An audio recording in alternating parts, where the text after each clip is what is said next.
क्या आप जानते हैं एक छोटी सी गलती या भूल की वजह से आपका हेल्थ इंश्योरेंस क्लेम रिजेक्ट हो सकता है। हम आपको डराना नहीं चाहते बल्कि आपको जानकारी देना चाहते हैं ताकि आपको सही लाभ मिल सके जिसके आप हकदार हो।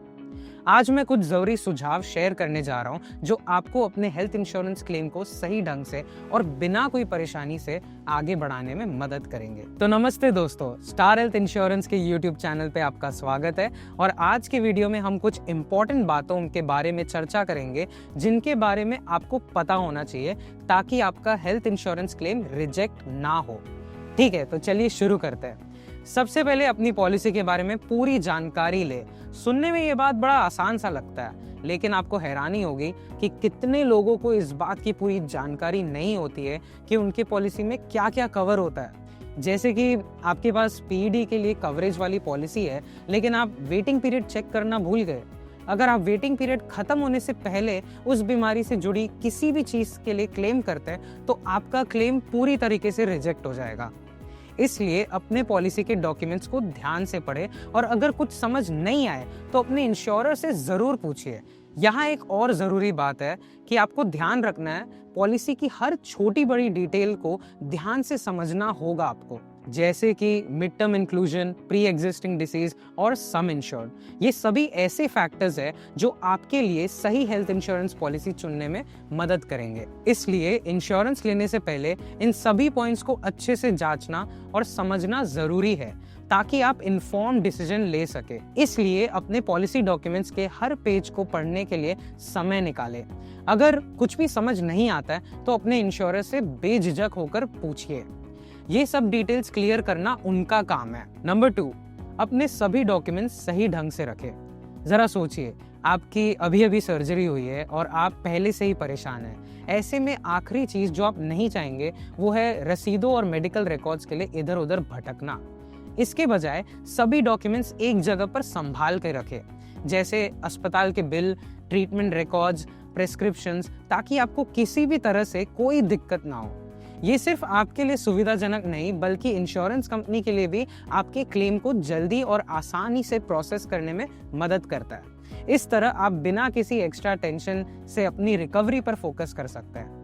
मेरी राय में तो एक फाइल या फोल्डर बनाएं जहां उन अस्पताल के bill, medical record, discharge slip और प्रेस्क्रिप्शन सब एक जगह रखें। नंबर 3, अपने इंश्योरर को क्लेम के बारे में जल्द ही सूचित करें। जैसे ही आपको पता चलता है कि आपको क्लेम करने की जरूरत है, अपने इंश्योरेंस कंपनी को बताएं। उन्हें बताने में देरी करने से कभी कभी मुश्किलें पैदा हो सकती है।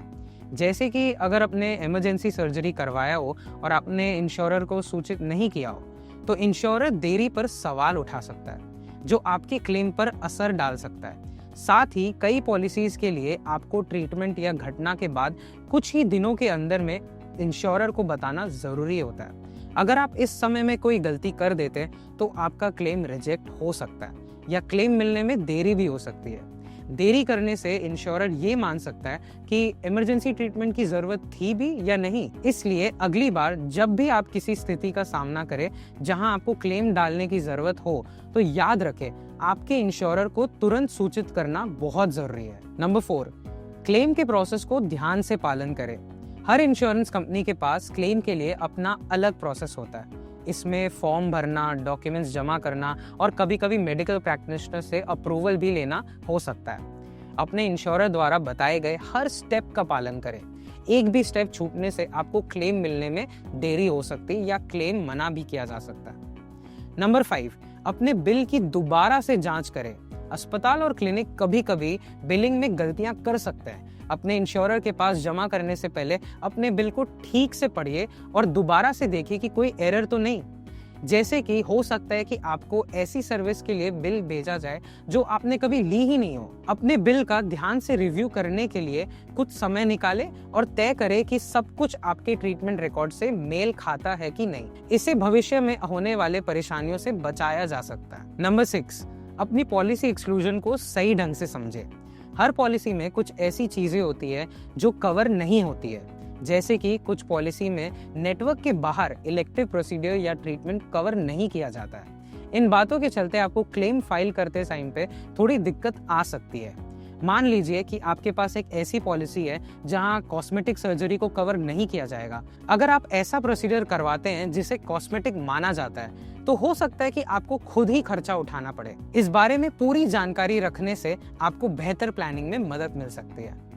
नंबर 7, जब भी संभव हो नेटवर्क अस्पतालों का इस्तेमाल करें।